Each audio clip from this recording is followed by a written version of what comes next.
Hello and good evening to all of you. तो आज हम लोग बहुत सारे क्वेश्चंस डिस्कस करेंगे बिहार का जो डीएलएड का पेपर होने वाला है उससे रिलेटेड, यानी कि मोस्ट एक्सपेक्टेड क्वेश्चंस हैं ये, जो कि आने के चांसेस बहुत ज़्यादा हैं। 1000 क्वेश्चन की सीरीज चल रही है आपका जब तक एग्जाम नहीं होता है, और ये सीरीज चलती ही रहेगी। हो सकता है तब तक हम और भी ज़्यादा क्वेश्चन कर लें, ठीक है। तो टाइम वेस्ट ना करते हुए फटाफट देखते हैं पहला सवाल। चेचक को विश्व से समाप्त घोषित किया गया था कब? चेचक यानी कि स्मॉल पॉक्स। चिकन पॉक्स जो है, चिकन पॉक्स वो अभी भी लोगों को होता है, लेकिन चेचक अब लोगों को नहीं होता है, ठीक है। इसका मतलब है स्मॉल पॉक्स अब लोगों को नहीं होता है। क्यों नहीं होता? क्योंकि 1980 में विश्व स्वास्थ्य संगठन ने बोल दिया था कि ये दुनिया से खत्म हो चुका है। लेकिन आपको कमेंट बॉक्स में ये बताना है कि भारत से किस वर्ष खत्म हो गया था।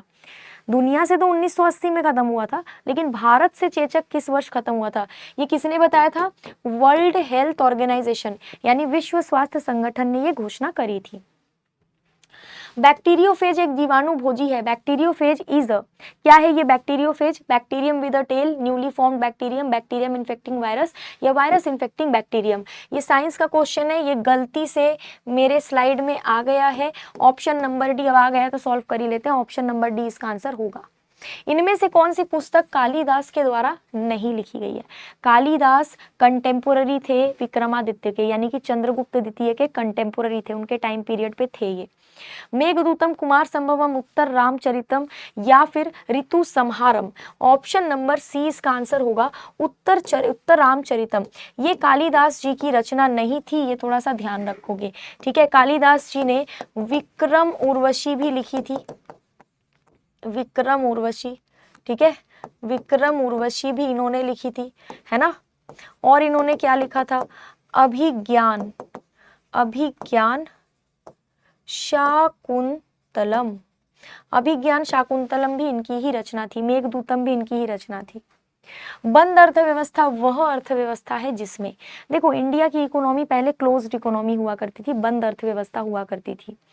जब 1991 में ये फैसला लिया गया कि यार बंद अर्थव्यवस्था है इसलिए चौपट होती जा रही है, इसको खोलना चाहिए। उस समय पे भारत के फाइनेंस मिनिस्टर थे जिनका अभी हाल ही में निधन हुआ है, जो कि बाद में प्राइम मिनिस्टर भी बने थे, डॉक्टर मनमोहन सिंह जी। डॉक्टर मनमोहन सिंह जी के टाइम पे फिर अनाउंस किया गया कि भाई इंडिया की इकोनॉमी को हम ओपन कर रहे हैं, यानी कि अब हम दूसरों के साथ एक्सपोर्ट इंपोर्ट करेंगे, यानी व्यापार करेंगे। यानी बंद अर्थव्यवस्था का मतलब होता है ना तो एक्सपोर्ट होगा ना तो इंपोर्ट होगा, ठीक है। बंद अर्थव्यवस्था का ये मतलब होता है। Option number D, neither export nor import take place. Export import दोनों ही नहीं होगा। बाद में हमने अपनी अर्थव्यवस्था खोल दी थी। 12वीं पंचवर्षीय योजना की अवधि पूछी जा रही है। 12th 5 ईयर प्लान, पंचवर्षीय योजना 12 थी, ठीक है। 12 जो आखिरी वाला जो था, 12वां वाला, उसका टाइम पीरियड था 2012 से लेकर 2017 तक, ये आखिरी था। इसके बाद में भारत में 5 ईयर प्लान कभी लागू ही नहीं हुआ, ठीक है। स्टार्ट हो गया था ये 1950 के टाइम से और 2017 तक ये चल रहा था। लास्ट में इसको डिसकंटिन्यू कर दिया गया था। इनमें से कौन सा युग्म सही सुमेलित नहीं है? First world climate conference 1979, first earth summit agenda 21, earth summit 1997, carbon trading Montreal protocol. Option number D इसमें गलत है, कार्बन ट्रेडिंग मॉन्ट्रियल प्रोटोकॉल वाला ऑप्शन। क्यों गलत है? क्योंकि मॉन्ट्रियल प्रोटोकॉल जो है वो ओजोन परत से संबंधित था, ओजोन लेयर से रिलेटेड था। कार्बन ट्रेडिंग से ये रिलेटेड नहीं था। किससे रिलेटेड था? ओजोन लेयर से रिलेटेड था। ध्यान रखना, ओजोन परत को बचाने के लिए यहाँ पर जो है मॉन्ट्रियल प्रोटोकॉल साइन किया गया था। नेक्स्ट है, निम्नलिखित ब्राह्मण ग्रंथों में से कौन सा ऋग्वेद से संबंधित है? ऋग्वेद से संबंधित ब्राह्मण ग्रंथ इनमें से है ऐत्रेय, ऐत्रेय ब्राह्मणा और कौशितिकी ब्राह्मणा। ऐत्रेय ब्राह्मणा और कौशितिकी ब्राह्मणा, ये दोनों जो ब्राह्मणा है ये किससे रिलेटेड है? ये ऋग्वेद से रिलेटेड है। ये ध्यान रखोगे, एग्जाम पॉइंट ऑफ व्यू से जरूरी है। ऋग्वेद सबसे पुराना वेद है पूरे भारत का, ठीक है। सबसे पुराना वेद कौन सा है? ऋग्वेद है, ये याद रखना है। नेक्स्ट है, वस्तु एवं सेवा कर का प्रस्ताव एक टास्क फोर्स द्वारा किया गया था, जिसके अध्यक्ष इनमें से कौन थे? विजय केलकर, मोंटेक सिंह, अरुण जेटली या फिर नरसिम्हम। ऑप्शन नंबर ए विजय केलकर इसका आंसर हो जाएगा ऑप्शन नंबर ए। जीएसटी को जो भारत में लागू किया गया था उसके लिए एक प्रस्ताव पारित किया गया था टास्क फोर्स के द्वारा। जीएसटी परिषद के बारे में पूछा जाए तो बोलना 279 ए नंबर का जो आर्टिकल है वो जीएसटी काउंसिल से रिलेटेड है, यानी जीएसटी परिषद से रिलेटेड है। ठीक है, जीएसटी इंडिया में लागू हुआ जिसमें 4 रेट है, 5%, 12%, 18%, 28%, 4 रेट्स हैं इसमें। संविधान में मौलिक कर्तव्यों का उल्लेख कब किया गया? When were the fundamental duties mentioned in the Constitution? मौलिक कर्तव्यों के बारे में इंदिरा गांधी जी के टाइम पे बताया गया था, यानी ऑप्शन नंबर सी इसका आंसर हो जाएगा।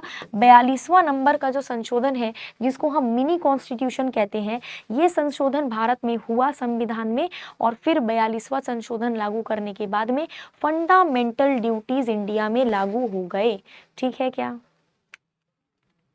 राज्य और केंद्र सरकार को शक्ति कहाँ से प्राप्त होती है? संविधान से, राष्ट्रपति से, प्रधानमंत्री से या पार्लियामेंट से? तो देखो, राज्य और केंद्र सरकार, कोई भी सरकार हो, इनको शक्ति जो है वो संविधान से प्राप्त होती है। संविधान से बड़ा इंडिया में कुछ भी नहीं है, ये याद रखना। Nothing is above, nothing is more than constitution of India. ठीक है, and nothing is above constitution of India. ना तो संविधान के ऊपर कुछ है, ना तो संविधान से ज्यादा कुछ है इंडिया में। इनमें से किसे दबाव समूह माना जा सकता है? जो कि सरकार के ऊपर, अगर सरकार कभी कुछ गलत करती है तो उस पर प्रेशर डालने के लिए प्रेशर ग्रुप कहा जाता है इसको। तो इनमें से कौन सा प्रेशर ग्रुप के रूप में तुम समझ सकते हो? ऑप्शन नंबर डी इसका आंसर होगा।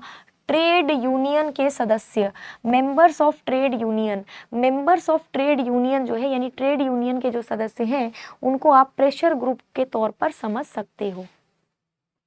जो रूट किस खेल से संबंधित है?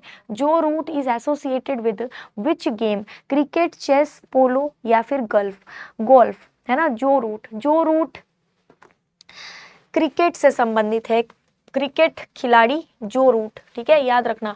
क्रिकेट का गेम करवाने वाला है आईसीसी, इंटरनेशनल क्रिकेट काउंसिल, जिसके अध्यक्ष बन गए हैं जय शाह। सबसे कम उम्र के अध्यक्ष हैं और भारतीय तो है ही, फिर पता ही है।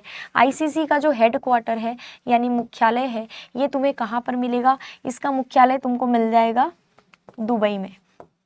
कहाँ पर मिल जाएगा? दुबई में आईसीसी का मुख्यालय मिल जाएगा। मोहन बागान फुटबॉल क्लब की स्थापना किस वर्ष हुई थी? 1850, 1879, 1889 या 1901? 1889 में मोहन बागान फुटबॉल क्लब की जो स्थापना है वो हुई थी, ये थोड़ा सा याद रखना। रणजीत सब वन और बहादुर सब वन, ये दोनों क्या चीजें हैं? रणजीत सब वन और बहादुर सब वन फाइटर जेट है, सबमरीन है, चावल की कोई वैरायटी है या फिर गेहूं की कोई वैरायटी है? ऑप्शन नंबर सी, चावल की किस्में हैं ये। ऑप्शन नंबर सी, चावल की किस्में, धान की किस्में हैं ये। लेंस की शक्ति किस में मापी जाती है? जो आंखों में आप लेंस लगाते हो या फिर जो लेंस आप लोग देखते हो नॉर्मली, तो उस लेंस का पूछ रहा है कि इसका जो किस्म, इसकी जो शक्ति है वो किस में मापी जाती है? ये डायोप्टर में मापी जाती है।